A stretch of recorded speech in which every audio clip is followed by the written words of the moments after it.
আপনারা সবাই জোর করে ঢুকতে চান, তাহলে কিভাবে হবে?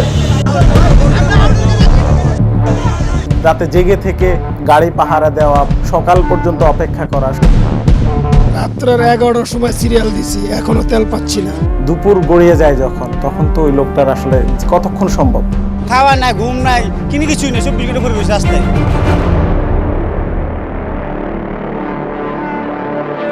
দর্শক, স্বাগত জানাচ্ছি ৭১ স্টুডিওতে। সাথে আছে আমি ভাস্কর ভাদুরী। সারা বিশ্বব্যাপী যে তেলের সংকট চলছে, সেই সংকটের রেশ বাংলাদেশেও কিন্তু এসে পড়েছে এবং বাংলাদেশের মানুষ প্রায় 1 মাস যাবৎ এই সংকটে কিন্তু ভুগছে। শুধুমাত্র যে সংকটে, তেলের সংকটে যানবাহনগুলো ভুগছে তা কিন্তু নয়, এই সংকটের রেশ কিন্তু আমাদের সকলের জীবনযাত্রায় এসে পড়েছে। শুধু রাজধানী নয়, রাজধানীর বাইরের চিত্রও কিন্তু প্রায় একই। এই যে তেলের সংকট, যানবাহনের জ্বালানির সংকট, এই সব কিছু কিন্তু দীর্ঘদিন ধরে পর্যবেক্ষণ করছেন অথবা সাংবাদিকতার ভাষায় ফলো করছেন আমাদের সহকর্মী রাকিব হোসেন। আমরা তার এই যে গত 20 দিন অথবা 25 দিনের অভিজ্ঞতা, সেই অভিজ্ঞতা জানতে ৭১ স্টুডিওতে আজকে আমরা তার সাথে আলোচনা করব। রাকিব, আপনাকে স্বাগত জানাচ্ছি ৭১ স্টুডিওতে। আমাদের প্রথম প্রশ্ন যে আপনার কাছে, যে রাকিব, এই যে তেলের সংকটগুলো হচ্ছে, সংকটে তো যানবাহনগুলো পড়ছে, তা যে কোনো ধরনের যানবাহনে হোক না কেন, যানবাহনের চালকদের খোঁজ কি আমরা কেউ কোনো দিন নিয়েছি?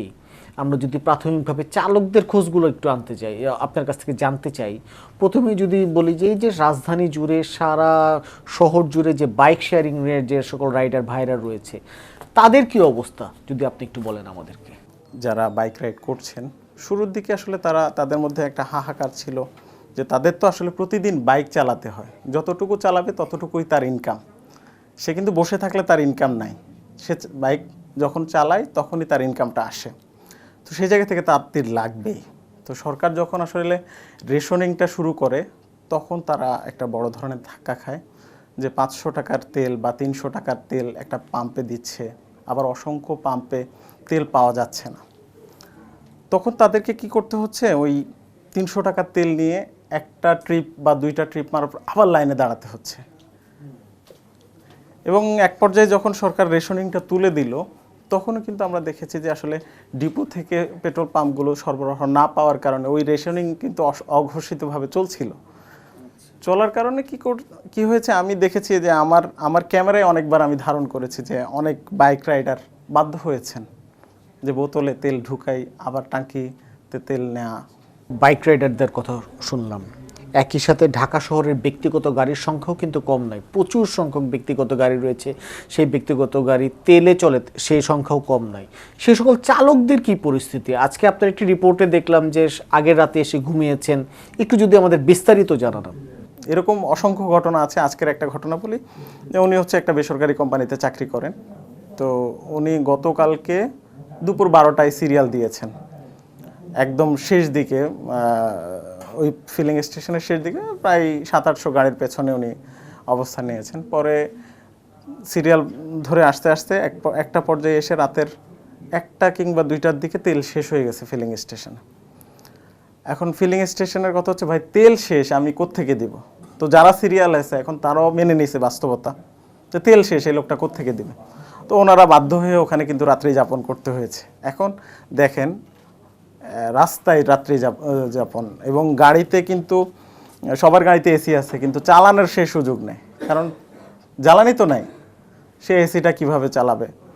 বা গাড়ি চলন্ত অবস্থায় এসি চালালে যেরকম সুযোগ থাকে, কিন্তু বন্ধ অবস্থায় তো আসলে, বা এক জায়গায় দাঁড়ায় থেকে তো এইভাবে খরচ করার সুযোগ নেই। সেক্ষেত্রে তাদেরকে একদিকে হচ্ছে গাড়ি পাহারা দিতে হচ্ছে, অন্যদিকে অপেক্ষা করতে হচ্ছে। এক্ষেত্রে খাওয়া দাওয়ার একটা অসুবিধা হচ্ছে, ঘুমানোর অসুবিধা হচ্ছে, তাদের যে ওয়াশরুমে যাওয়ার একটা প্রয়োজন, প্রাকৃতিক প্রয়োজন, সেই জায়গায় তাদেরকে অনেক বেশি সাফার করতে হচ্ছে, যেটা আসলে বলার সুযোগ নাই, কাকে বলবে। এই হাজার হাজার ড্রাইভার রাস্তাতেই রাত কাটাতে হচ্ছে তাদেরকে। হ্যাঁ, আপনি দেখেন, এত দামি একটা গাড়ি রাস্তায় ফেলে রেখে কে যাবে? রাতে জেগে থেকে গাড়ি পাহারা দেওয়া বা অপেক্ষা করা, সকাল পর্যন্ত অপেক্ষা করা, সকালে নাস্তা করার পর দুপুর গড়িয়ে যায় যখন, তখন তো ওই লোকটার আসলে কতক্ষণ সম্ভব? সে তো মানুষ। তখন আমরা দেখেছি অনেকে ফুটপাতে ঘুমাচ্ছে, অনেকেই গরমের মধ্যেই গায়ে এলিয়ে দিচ্ছেন গাড়ির মধ্যে, আবার অনেকে হাঁটাচলা করে নিজেকে কন্ট্রোল করার চেষ্টা করতেছে। ড্রাইভারদের আফসোসটা একটু বলবেন আমাদের। ড্রাইভারদের আফসোসের জায়গা হচ্ছে তারা ঘুমানোর তো জায়গা পাচ্ছে না, খাওয়া দাওয়া অসুবিধা হচ্ছে তাদেরকে, হচ্ছে এরকম দিনের পর দিন আমি যে 34 ঘন্টা 36 ঘন্টা সিরিয়ালে পড়ে আছেন, এটা আপনার শরীরে কতক্ষণ মানাবে, এটা তাদের আফসোসের জায়গা। কিন্তু তারা যে চাকরি করে, চাকরিটা টিকিয়ে রাখার জন্য তারা এটা মেনে নিয়েছে, করতে হচ্ছে। তেল যখন পাবে তখন তার গাড়ি চালানোর সুযোগ হবে, তার মালিকের কাজে লাগবে, তার চাকরিটা থাকবে। রাকিব, কিছুক্ষণ আগে আপনি নিউজ রুমে আমাদের এক আড্ডায় বলছিলেন যে এক চালক এক বাসে ঘুমিয়েছে, সেই বাস চলে গেছে। এই ঘটনাটা যদি দর্শকদের জন্য আবার একটু বলেন। গত সপ্তাহের ঘটনা এটা। এক চালক এরকম হচ্ছে ক্যান্টনমেন্টের এরিয়া পর্যন্ত এই লাইন চলে গেছে, উনি পেছনে দাঁড়াইছে। তো সিরিয়াল বাই আস্তে আস্তে আস্তে আস্তে পাম্পের কাছাকাছি যখন আসছে তখন রাতের 1টা বা 2টার দিকে তেল শেষ হয়ে গেছে। যেহেতু তারা টাঙ্কি ফুল করে দিচ্ছে, তেল শেষ হয়ে গেছে। এখন বাস্তবতা তো তাকে মেনে নিতে হবে যে তেল শেষ কোত্থেকে দিবে। তো পরে সে চিন্তা করলো যে সিরিয়ালে যখন আসছি আর 8-10টা বাইক আছে, তাহলে কালকে শুরু করলে আমি আগে পাবো, আমি অপেক্ষা করি। রাতের তখন প্রায় 2টা-2:30। পরে উনি মনে হয় 3টা-4টা পর্যন্ত একটু জেগেছিলেন। কিন্তু এই শেষ রাতে কিন্তু আপনি জানেন যে মানে ঘুমটা আসলে ধরে রাখা কঠিন হয়। তো ওনার পাশে একটা লোকাল বাস এসে স্ট্যান্ড করছে। রাতে তো এরকম রাস্তায় আপনার জানেন যে ঢাকা শহরের অলিগলিতে রাস্তাগুলোতে যখন লোকাল বাস বা মালবাহী গাড়িগুলো হচ্ছে পার্কিং করে থাকে, সকালবেলা আবার চলে যায়। তো একটা বাস এরকম আসছে, উনি দেখলো যে বাসের লোকজন এখানে ঘুমাচ্ছে একজন। তো উনি উঠে এখানে একটু রেস্ট নিল বাসের সিটের মধ্যে বাসের সিটের মধ্যে। কিন্তু বাসটা তো আবার সকাল থেকে চলবে, তার যাত্রী নিতে হবে। সে চলে গেছে সকালবেলা, উনি তো ঘুমে।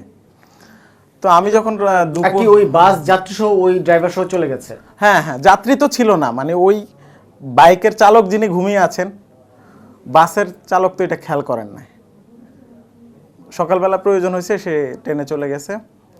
এখন দুপুর 12টার দিকে বা 1টার দিকে আমি ওখানে ছিলাম। তখন ওই বাইকারের আগে পিছে যারা ছিলেন তাদের কয়েকজন এসে আমাদেরকে বলতেছেন, একজন সার্জেন্টও ছিলেন সেখানে, বলতেছেন ভাই এই বাইকের চালক এখানে ছিলেন রাতে 4টা পর্যন্ত, বাসটাতে ঘুমিয়েছিলেন, পর বাসটা চলে গেছে, উনি তো ঘুমেই, উনি কোন জায়গায় গেছে এখন আমরা খোঁজ পাচ্ছি না। মোটরসাইকেলের ড্রাইভারদের, রাইডারদের কথা বললেন, ব্যক্তিগত গাড়ি চালকদের কথা বললেন। বড় যানবাহন যারা রয়েছে, ট্রাক এবং বাস, তাদের চালকদের কি অবস্থা, সেই বিষয়টি একটু বলবেন। এটা খুবই গুরুত্বপূর্ণ যে যারা এই পণ্যবাহী যানবাহন চালকরা যারা আছেন তাদের গল্প আমরা মানে খুব বেশি পাই না। কেন পাই না? তারা আসলে তাদের যে কষ্ট, তাদের যে দুর্ভোগ, সেটা অন্ধকারেই থেকে যায় সব সময়। এখন এই জ্বালানি সংকটের মধ্যে তারা যে দুর্ভোগ পাচ্ছে সেটাও আসলে অন্ধকারে থেকে গেছে, যেটা আসলে আমাদের চোখে দিনের আলোতে খুব একটা পড়ে না। কারণ আপনি জানেন যে এইসব পণ্যবাহী যানবাহন বেশিরভাগই রাতে চলাচল করে। তো আমি যখন কাজ করেছি এটা নিয়ে, তখন আমার কয়েকজন চালকের সাথে কথা বলার সুযোগ হয়েছে এবং মালবাহী যেসব গাড়ির মালিক আছেন তাদের সাথে কথা বলে আমি অনেক ঘটনা জেনেছি। তো তারা আসলে ধরেন ঢাকা থেকে পোশাক খাতের রপ্তানি পণ্য নিয়ে একটা কাভার্ড ভ্যান চট্টগ্রাম যাবে। এখন সে চট্টগ্রাম যাওয়ার জন্য তার 100 লিটার বা 120 লিটার ডিজেলের দরকার। কিন্তু আমাদের এখানে তো রেশনিংয়ের কারণে সে 50 লিটার পাচ্ছে, আবার কোনো জায়গায় সে পাচ্ছে না। তো একদিকে হচ্ছে সে সঠিক সময় গাড়িটা ছাড়তে পারতেছে না, মানে একটা হচ্ছে তার দুর্ভোগের জায়গা হচ্ছে সে তেলের জন্য অপেক্ষা করতে হচ্ছে। তেলের জন্য অপেক্ষা করতে করতে তো সে ক্লান্ত হয়ে যাচ্ছে। এরপরে হচ্ছে এবার তার জার্নি, তেল পাওয়ার পরে। এখন জার্নিটা একটু মসৃণ হতো যদি সে তার চাহিদা মতো তেল পেত। যেহেতু চাহিদা মতো সে তেল পাচ্ছে না, তাহলে 50 লিটার পেয়েছে বা 40 লিটার পেয়েছে। এখন তার মালিক বললেন যে ভাই আমার জিনিসটা পৌঁছাইতে হবে চট্টগ্রাম, তুমি রওনা দাও, পথে যে কোনো একটাতে পেলে নিয়ে নিও। তখন সে রওনা দিল, রওনা দিয়ে কুমিল্লা পর্যন্ত গেল। এখন কুমিল্লা দেখে আরও ক্রাইসিস, সেখানেও তো চাহিদা আছে। তখন তাকে কি করতে হচ্ছে, খোলা যারা বিক্রি করে বেশি দামে সেখান থেকে কিনতে হচ্ছে। এখন বেশি দামে কিনলে তো অসুবিধা নেই, মালিকের টাকা যাবে, ড্রাইভারের তো সমস্যা নেই। কিন্তু সমস্যা হচ্ছে গাড়িটা যখন আটকে যায়, তেল ফুরিয়ে গেছে, এখন সে কী করবে? আসলে দুর্ভোগের কোনো শেষ নাই যদি এক কথায় বলতে চাই। অনেক ধন্যবাদ রাকিব আপনাকে। দর্শক শুনছিলেন আমাদের সহকর্মীর কাছ থেকে মাঠ পর্যায়ের যে সকল যানবাহন রয়েছে সে সকল যানবাহনের চালকদের কথা, তাদের দুর্দশার কথা, এবং এই দুর্দশা দেখার যে কেউ নাই সেই বিষয়টি কিন্তু উঠে আসছে তার এই বাকি যে সকল বক্তব্যগুলো ছিল সে সকল বক্তব্যের মাধ্যমে। আমরা আশা করি দ্রুতই এই যে একটি অস্বস্তিকর পরিবেশ সেই পরিবেশ দ্রুতই নিরসন হবে এবং একই সাথে বিশ্বসহ পুরো বাংলাদেশ আবার শান্তিপূর্ণ অবস্থায় ফিরে যাবে। ততক্ষণ পর্যন্ত সকলকেই ভালো থাকুন, সুস্থ থাকুন সেই আশাবাদ ব্যক্ত করছি এবং একই সাথে আগামীতে নতুন কোনো বিষয় নিয়ে আপনাদের সাথে যুক্ত হব। ধন্যবাদ সবাইকে।